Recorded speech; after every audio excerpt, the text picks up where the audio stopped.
어둠 속에서 갑작스런 총성이 울린 적 있으신가요? 그 공포가 당신의 가슴을 파고들어 믿었던 세상이 무너지는 느낌. 수십 년 전 우리 조상들도 똑같은 두려움 속에 살았어요. 권력의 그림자가 드리운 밤, 한 여정치인의 피가 거리를 적시던 그 순간처럼요. 이 이야기는 먼 과거가 아니라 당신의 내일 안정을 위한 지혜예요. 억눌린 불안이 풀리는 실마리죠. 편안히 눈을 감고 역사의 속삭임에 귀 기울여 보세요. 깊은 잠으로 안내될 거예요. 서울의 번화한 거리, 사람들의 웃음소리가 밤 공기를 가득 채우던 그 순간 갑작스레 고요가 내려앉았습니다. 총성 한 발. 그것은 번쩍이는 넌사인 아래서 피처럼 붉은 불꽃을 피웠고 정치인 정인숙의 가슴을 꿰뚫었습니다. 번잡한 인파 속에서 그녀의 몸이 천천히 무너지며 피가 아스팔트를 적시는 장면. 그 고요 속에 숨겨진 소음은 오랜 세월 한국 사회를 뒤흔든 음모의 첫 속삭임이었습니다. 1989년 10월 23일 밤 10시경 서울 강남의 명동성당 인근. 가을 바람이 선선하게 불어오던 저녁, 거리는 여느 때처럼 활기찼습니다. 쇼핑을 즐기는 젊은 연인들, 퇴근길 직장인들, 그리고 교회를 오가는 신자들이 북적거렸죠. 공기는 구운 밤 뻥튀기 냄새와 자동차 배기가스, 그리고 멀리서 흘러나오는 팝송으로 가득 차 있었습니다. 그 속에서 정인숙은 평소처럼 차분한 걸음으로 걸어오고 있었습니다. 50대 중반의 그녀는 검은 코트 차림에 단정한 단발머리, 안경 너머로 날카로운 눈빛을 지닌 여성 정치인이었습니다. 야당 의원으로서 그녀의 목소리는 독재 정권에 맞선 정의의 상징이었습니다. 갑자기 어둠 속에서 그림자가 움직였습니다. 용의자 김성경, 30대 초반의 건장한 남성. 그는 검은 재킷을 입고 손에는 소음기를 단 권총을 쥐고 있었습니다. 그의 발소리는 군중 속에서 녹아들었고 눈빛은 차갑게 빛났습니다. 정인숙이 교회 쪽으로 다가서자 그는 불쑥 앞으로 나섰습니다. 총구가 그녀의 가슴을 겨누는 순간 세상의 모든 소리가 멈춘 듯 했습니다. 뻥. 소음기 덕에 총성은 작았지만 그 충격은 거대한 파도처럼 퍼졌습니다. 정인숙의 몸이 앞으로 고꾸라지며 코트가 찢어지는 소리, 피가 분수처럼 솟아오르며 그녀의 하얀 블라우스를 물들였습니다. 주변 사람들이 비명을 지르며 흩어지는 가운데 그녀는 아스팔트에 엎어져 헐떡였습니다. 입가에 픽거품이 일고 손가락이 미세하게 떨리는 그 모습. 공기는 이제 소의 냄새와 공포로 물들었습니다. 용의자 김성경은 총을 쏜 직후 도망치려 했으나 순찰 중이던 경찰에게 붙잡혔습니다. 그의 손에는 아직 따뜻한 권총이 쥐어져 있었고 얼굴은 창백하게 질려 있었습니다. 현장은 순식간에 아수라장이 되었습니다. 사이렌 소리가 울려 퍼지고 구급대가 달려오며 정인숙을 들것에 실었습니다. 병원으로 이송되는 길, 그녀의 호흡은 점점 약해졌습니다. 의사들은 총알이 심장을 스치며 대동맥을 파열된 상태라고 진단했습니다. 새벽 2시, 그녀는 결국 사망 판정을 받았습니다. 그 순간 서울의 밤은 깊은 슬픔으로 물들었습니다. 이제 잠시 거리를 넓혀 보겠습니다. 1989년은 한국 현대사의 격동기였습니다. 6월 민주항쟁으로 노태우 정권이 들어선 지 2년. 하지만 권력의 그림자는 여전히 길었습니다. 정인숙은 금속노조위원장 출신으로 1988년 사선거에서 비례대표로 국회에 입성한 야당 중진이었습니다. 그녀는 노동자 권익과 민주화 운동의 상징이었죠. 특히 전두환 노태우 세력에 대한 비판으로 유명했습니다. 이 암살은 단순한 개인적 원한이 아니었습니다. 사건 직후 김성경은 공산주의자 정인숙을 처단했다고 자백했습니다. 그는 극우단체 백의사의 일원으로 1970년대부터 반공 이념에 물든 인물이었죠. 그의 배후에는 군부 유신 잔당과 연계된 세력이 있었다는 의혹이 제기되었습니다. 수사 과정은 혼란 그 자체였습니다. 검찰은 김성경을 단독 범행으로 규정하려 했으나 그의 진술은 모순투성이었습니다. 그는 상부의 지시를 받았다고 암시하며 군정보부대와의 연계를 시사했습니다.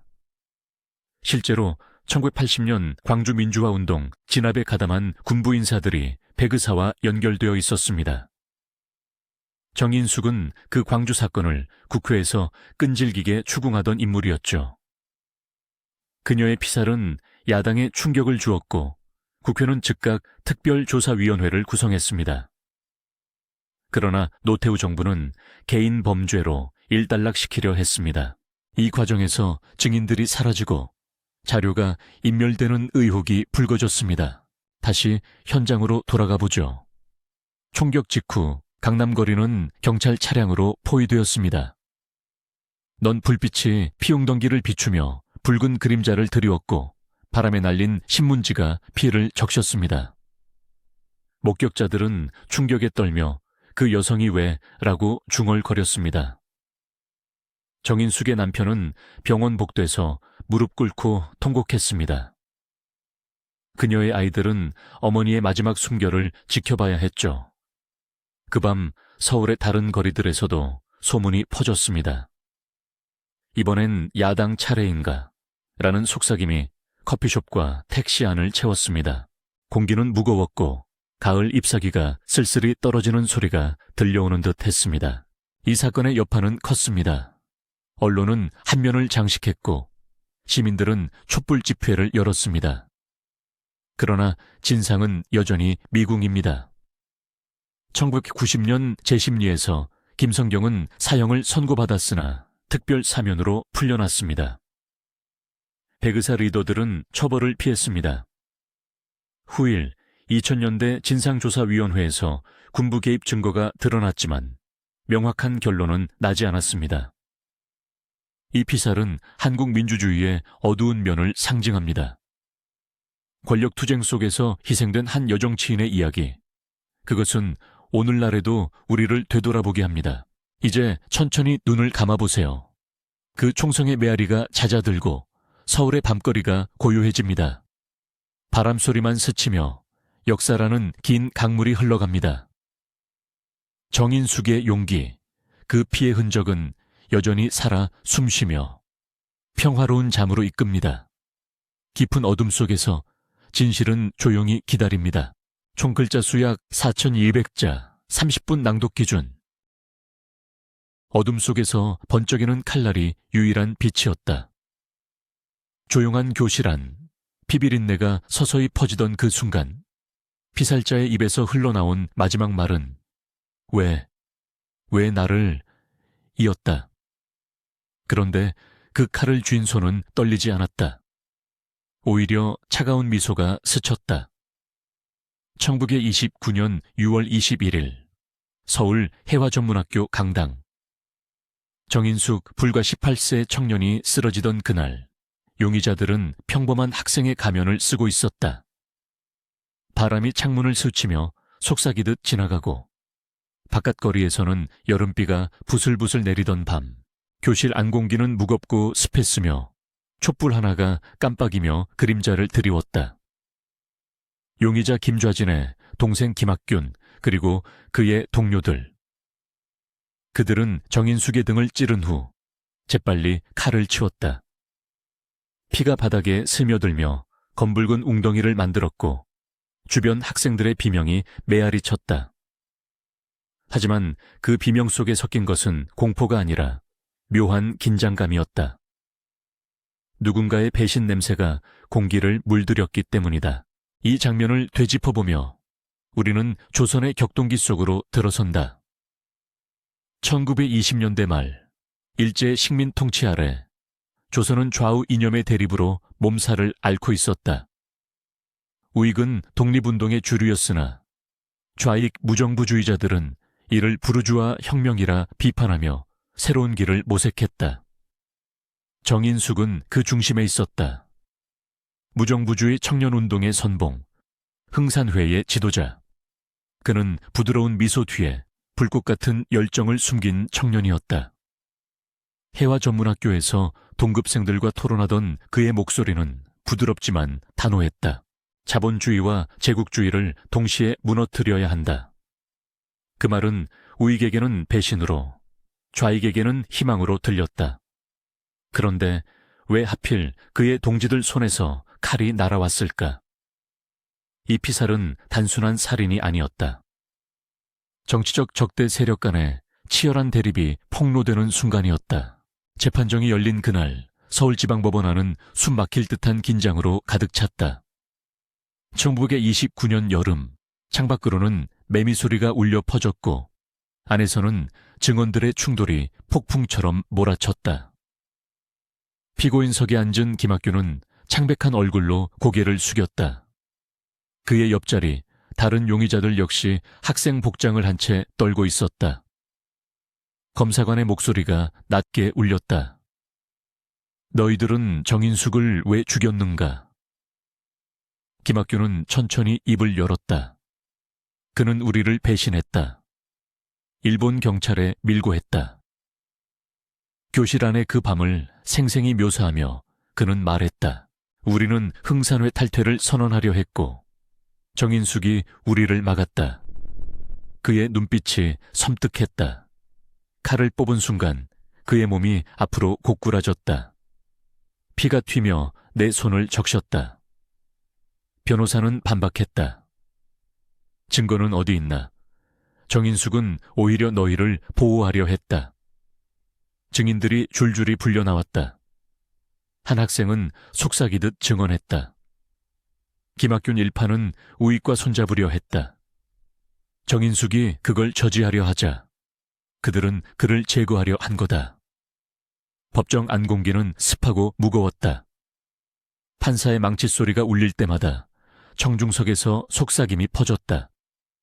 배신이다. 우익의 음모다. 이 재판은 단순한 살인 재판이 아니었다. 조선 좌우익 대립의 축소판이었다. 정인숙은 무정부주의자였지만 그의 사상은 순수했다. 1928년 흥산회는 평민신문 등을 통해 자본주의 비판과 아나키즘을 외쳤다. 그러나 내부 분열이 싹텄다. 김학균 일파는 우익 독립운동가들과의 연대를 주장하며 탈퇴를 시도했다. 그들은 정인숙을 일제 밀고자로 몰아 피살했다. 그런데 증거는 충돌했다. 재판 기록에 따르면 김학균의 증언은 모호했다. 정인숙이 일본 경찰에 흥산회원을 신고했다는 주장은 증거가 없었다. 오히려 우익 측 증언이 흘러나왔다. 김학균은 우리와 접촉해 정인숙 제거를 의뢰했다. 법정 밖에서는 기자들이 웅성거렸다. 비가 추적추적 내리는 거리에서 사람들은 속삭였다. 진짜 주범은 누굴까? 판결은 김학균 등에게 사형을 선고했으나 상고 끝에 무기징역으로 감형됐다. 하지만 이 재판의 드라마틱한 반전은 여기서 끝나지 않았다. 깊어가는 밤, 법정 조명이 희미해지던 순간 새로운 증언이 터져 나왔다. 한 익명 증인이 법정 문턱을 넘으며 외쳤다. 용의자들은 우익의 지시를 받았다. 그는 떨리는 손으로 서류를 내밀었다. 그 안에는 김학균과 우익 운동가 간의 밀서가 적혀 있었다. 정인숙을 제거하라. 그는 우리의 적이다. 이 반전은 법정을 발칵 뒤집었다. 판사는 휴정을 선언했으나 이미 음모의 그림자가 드리워졌다. 창밖 비바람이 거세게 몰아쳤고 청중들은 숨을 죽였다. 이 증언은 우익의 배후를 가리켰다. 당시 우익은 신한청년당, 의열단 등으로 무정부주의를 빨갱이로 규정하며 숙청하려 했다. 정인숙 피살은 그 연장선이었다. 그러나 진짜 주범은 여전히 그림자 속에 숨어 있었다. 재판 기록을 분석하면 김학균 일파 뒤에는 더 큰 세력이 있었다. 일제의 방관? 아니면 우익 지도자들의 암약? 이 사건의 역사적 의미를 되새겨보자. 1929년 정인숙 피살은 조선 독립운동의 비극적 분열을 상징한다. 좌익 무정부주의는 1920년대 초 광주학생운동, 미준동으로 꽃피었으나 우익과의 이념 충돌로 자멸했다. 정인숙의 죽음은 흥산회 해산으로 이어졌고 무정부주의 운동은 쇠퇴했다. 만약 그가 살아있었다면 조선 혁명사는 달라졌을까? 재판 과정에서 드러난 증언 충돌은 오늘날에도 음모론을 낳는다.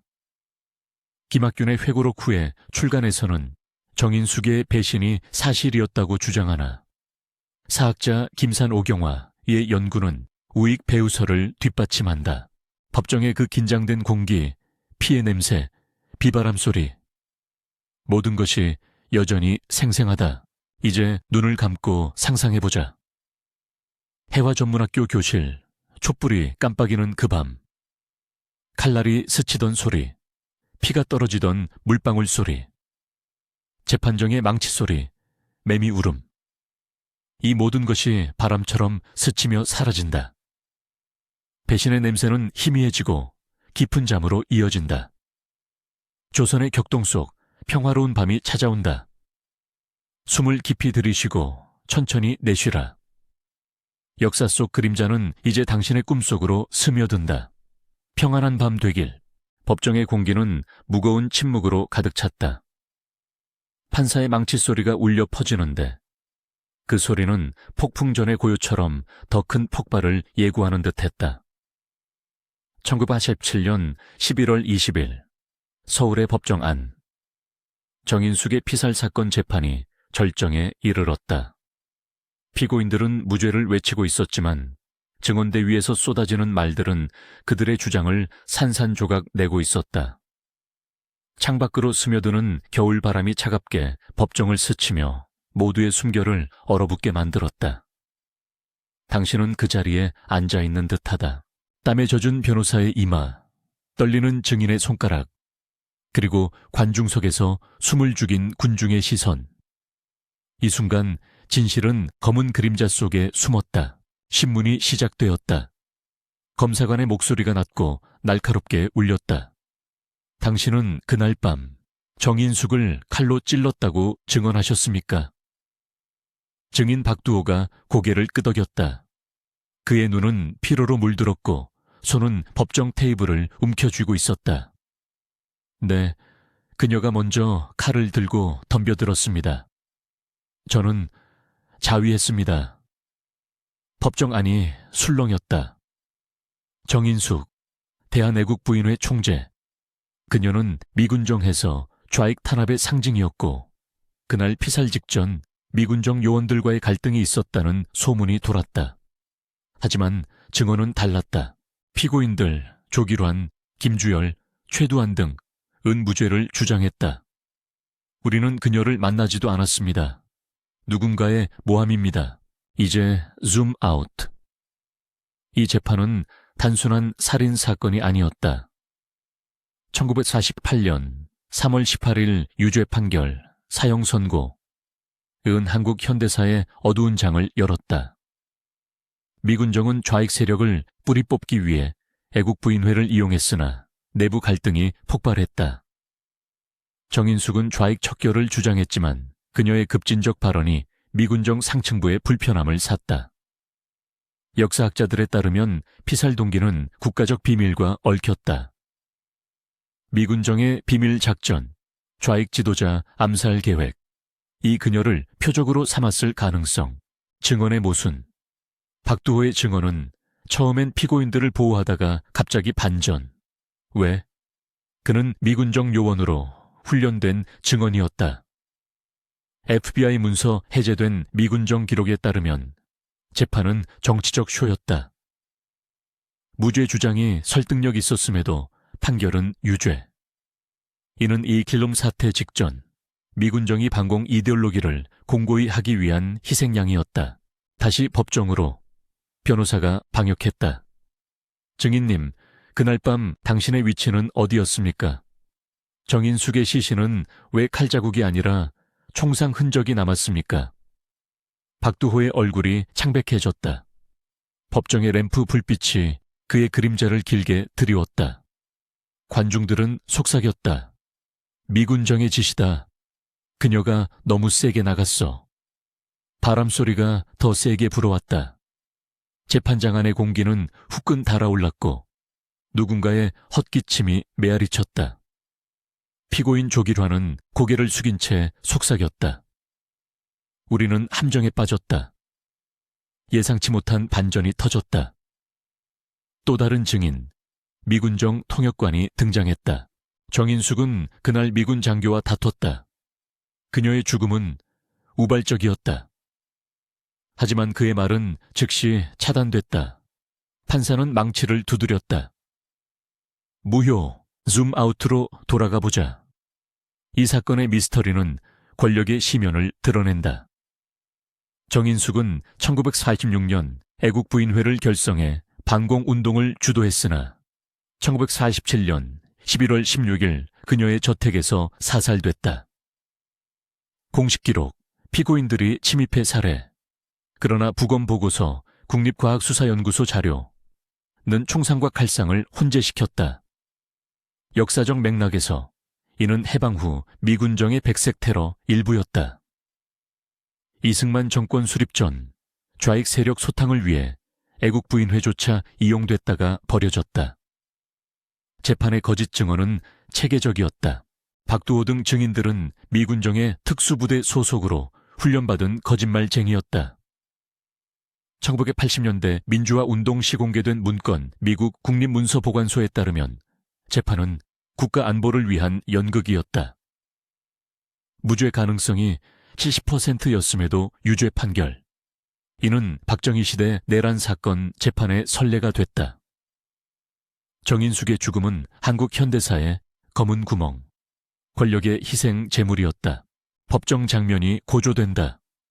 판사의 목소리가 천둥처럼 울렸다.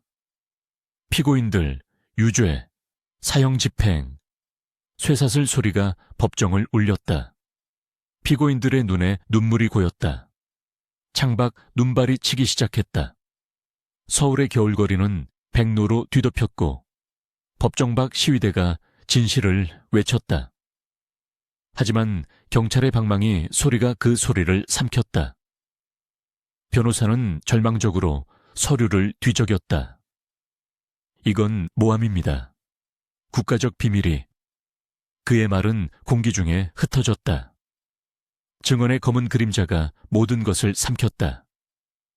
정인숙의 영정사진이 법정 한구석에 놓여 고요히 지켜보고 있었다. 그녀의 미소는 여전히 신비로웠다. 이제 깊이 파고들자. 재판 과정의 치밀함. 첫 공판 1947년 12월. 검사 측 15명 증인. 모두 미군정 연계자. 그들의 증언은 세밀했다.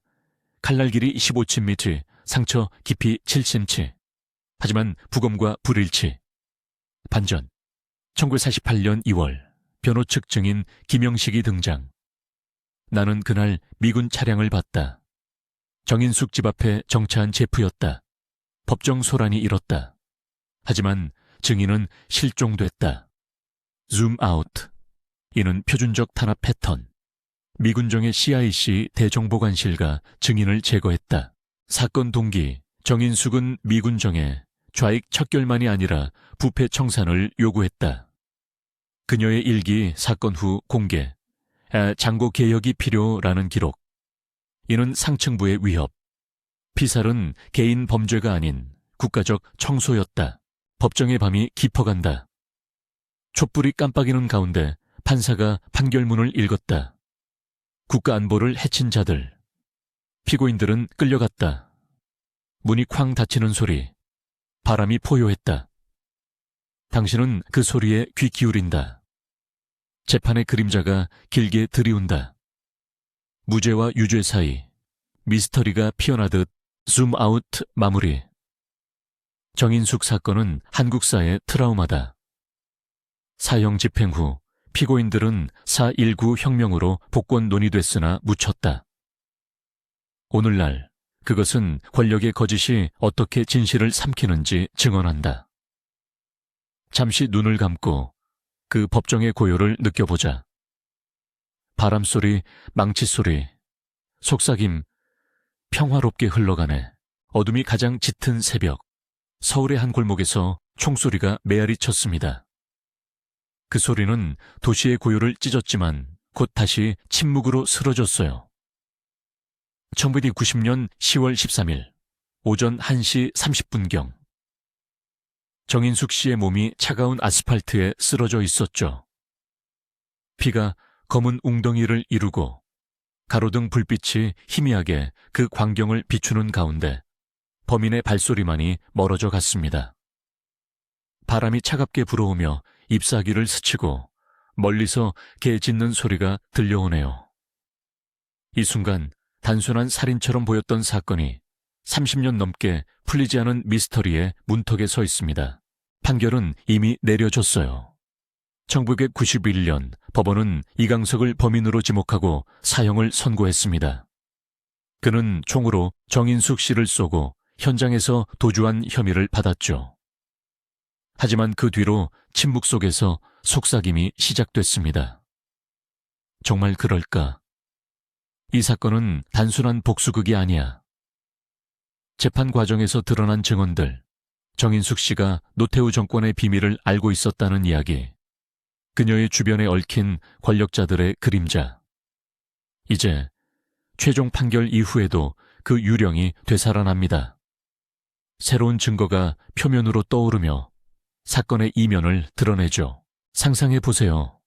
재판정의 무거운 공기, 나무 책상 위에 놓인 증거물들, 희미한 잉크 냄새와 종이의 삐걱거리는 소리. 변호인들이 속삭이듯 말합니다. 피고인 이강석은 단독 범행이 아니었어요. 누군가 그를 시켰습니다. 정인숙 씨는 민주화 운동의 상징이었어요. 1987년 6월 항쟁의 불꽃 속에서 활동한 여성 운동가. 그녀의 노트북과 일기장에는 군부 독재 시절의 비리와 정치 스캔들이 빼곡히 적혀 있었죠.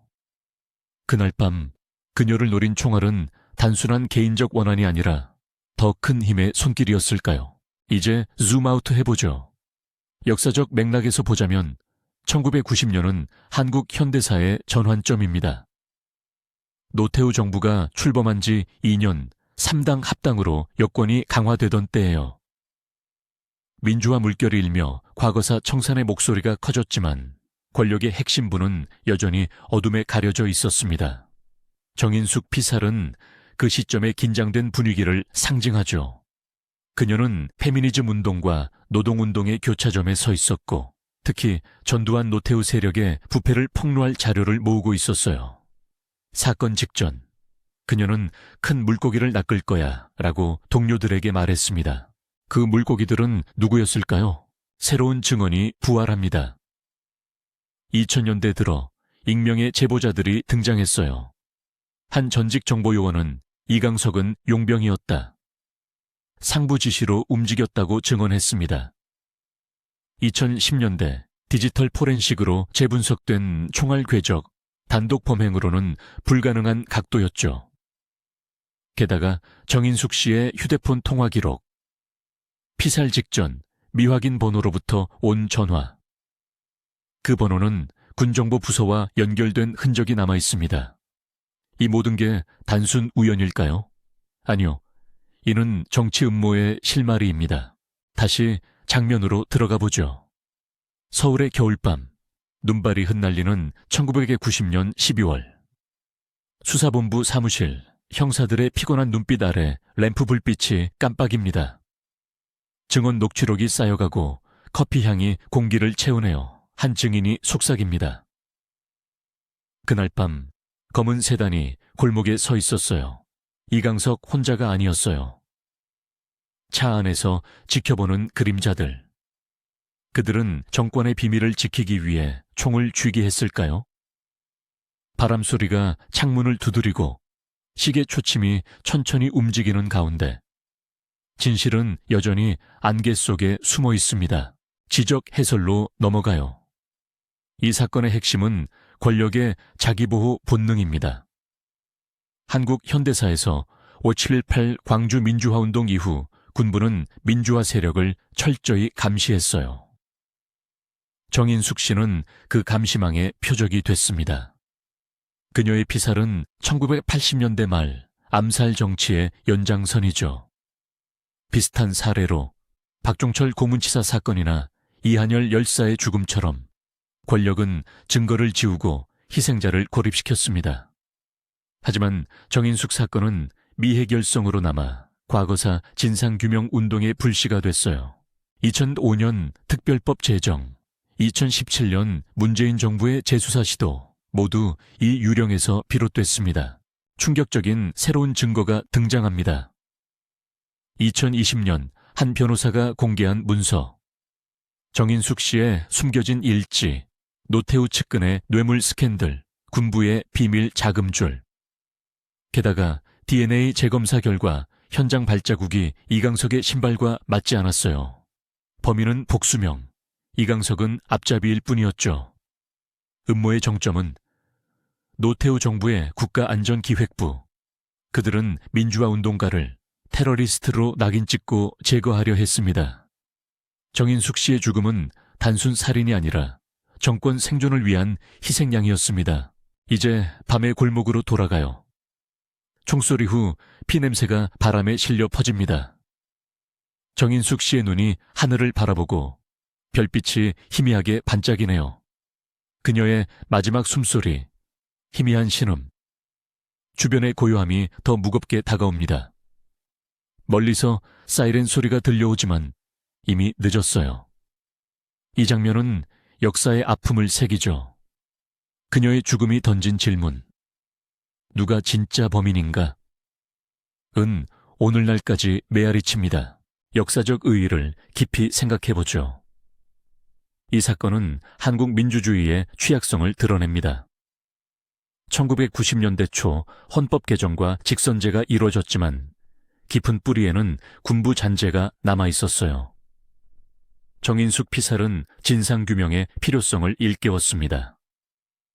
2023년 현재 시민단체들이 재심을 요구하며 시위를 이어가고 있죠.